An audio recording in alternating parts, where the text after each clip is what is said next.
Hey everyone, welcome back to my YouTube channel, An Online Scam Advisor. Today, I'm going to review this Tesla Glide Shoes review. Is this Tesla Glide Shoes real or fake?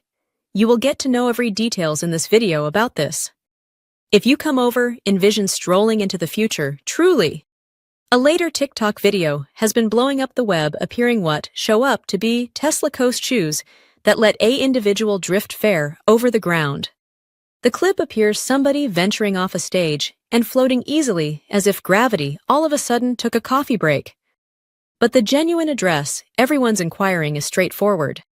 Is this groundbreaking innovation or fare another flawlessly bundled online dream? Let's break this down.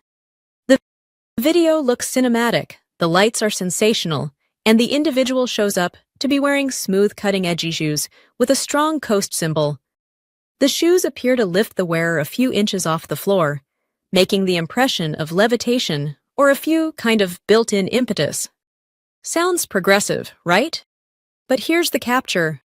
No confirmed company, Tesla included, has declared anything near to anti-gravity footwear. There are no licenses, no models appeared to the open, and no solid tech showings from genuine sources. Most likely, this video employments intelligent arranging, covered-up bolsters, or visual impacts to make the figment of drifting. When you see closely, the movement doesn't coordinate what genuine material science would permit. The individual remains strangely level with no obvious component for lift or adjust.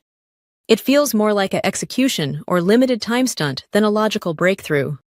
So, are Tesla float shoes genuine?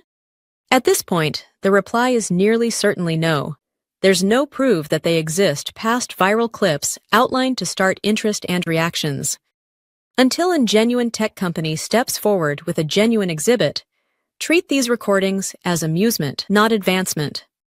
Remain inquisitive, remain doubtful, and do not let viral enchantment supplant genuine science. Thank you.